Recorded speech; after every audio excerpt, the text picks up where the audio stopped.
Трамп выдвинул Путину требования. Центр Москвы перекрыт из-за парада.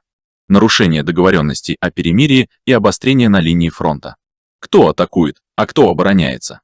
Столица частично заблокирована, нет связи и интернета, ведутся проверки, подробности о параде Победы в Москве.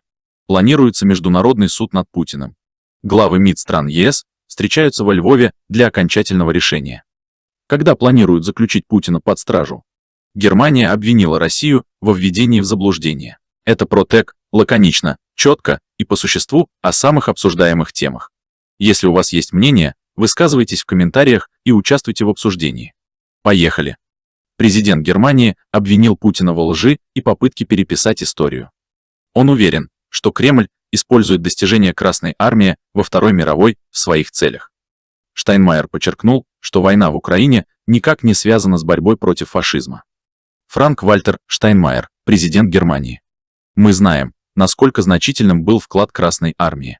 Русские, украинцы, белорусы, все, кто участвовал в ее рядах. Погибли не менее 13 миллионов солдат и примерно столько же мирных жителей. Красная Армия освободила Освенцим, и мы чтим память об этом. Именно поэтому мы осуждаем современные попытки искажения истории. Даже если в Москве на параде снова прозвучат такие заявления, война с Украиной не является продолжением борьбы с нацизмом. Это агрессия против независимого демократического государства и не имеет ничего общего со Второй мировой войной. Германия обеспокоена возможной новой войной. Около 2/3 жителей страны испытывают сильные страхи.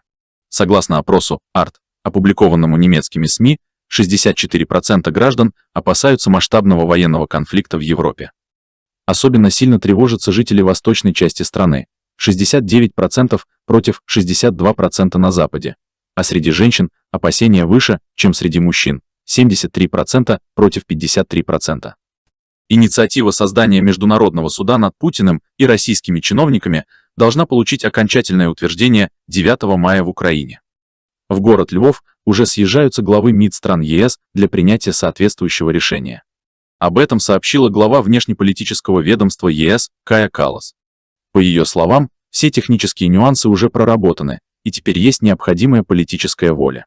Суд будет учрежден под патронажем Совета Европы. Генеральный секретарь организации примет участие в обсуждении по видеосвязи.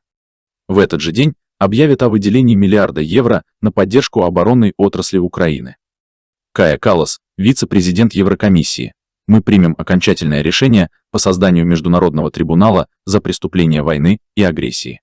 Безнаказанности не будет, виновные понесут ответственность.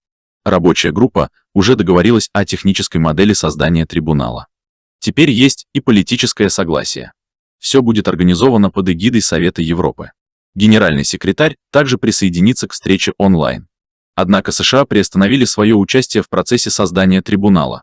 Это одна из нескольких уступок, которые нынешняя администрация делает Путину, отметил глава МИД Польши Сикорский. Напомним, идея создания трибунала для кремлевских чиновников обсуждается в Украине с февраля 2022 года. На этой неделе в офисе президента Зеленского заявили, что специальный суд может начать работу уже в 2025 году. В ближайший год планируется завершить формирование правовой основы, после чего начнется подбор судей, создание секретариата и внедрение всех необходимых процедур.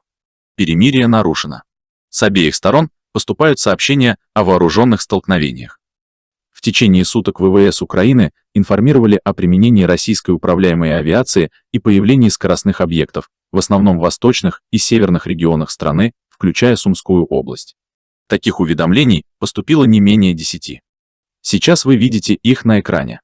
В то же время в Москве заявляют, что Украина предприняла попытку прорвать границу и атаковала российские позиции. По всей линии фронта украинские силы провели 173 обстрела с применением артиллерии, танков и минометов, а также 4 удара с использованием РСЗО. Кроме того, зафиксированы 300 атак и сбросов боеприпасов с беспилотников. Всего зарегистрировано 488 случаев нарушения режима прекращения огня. Хотя Украина официально не подтверждала согласие на 3-дневное перемирие, местные СМИ сообщали, что командование ВСУ приказало открывать только ответный огонь. Вскоре Трамп может нанести России экономический удар. Так считает бывший советник Трампа Курт Волкер, по мнению которого пора действовать иначе. Курт Волкер, экс-советник президента США по Украине и бывший посол при НАТО, в первый же день своего нового срока, 21 января, Трамп опубликовал сообщение, в котором заявил, что экономика России рушится, и что им следует немедленно прекратить войну, иначе ситуация только ухудшится. Он сообщил, что у него есть целый набор тарифов и санкций, и что у Путина два варианта – сложный и простой.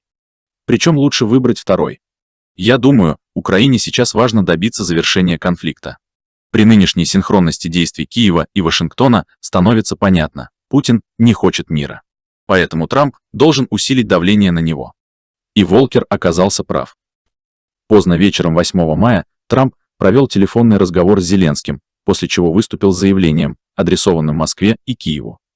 Он предложил сторонам заключить 30-дневное перемирие. По его словам, это должно привести к заключению мирного соглашения. Цитата: «Это можно сделать очень быстро». Конец цитаты. В противном случае последуют санкции. После 4 раундов голосования избран новый папа римский. Американец, родом из Чикаго, Роберт Фрэнсис Прево, взял имя Лев. В своей первой речи он обратился к верующим с призывом строить мосты диалога ради установления мира. Папа подчеркнул необходимость единства и милосердия на фоне глобальных кризисов. Спасибо за ваши комментарии и лайки. Все главные события недели собраны в одном плейлисте.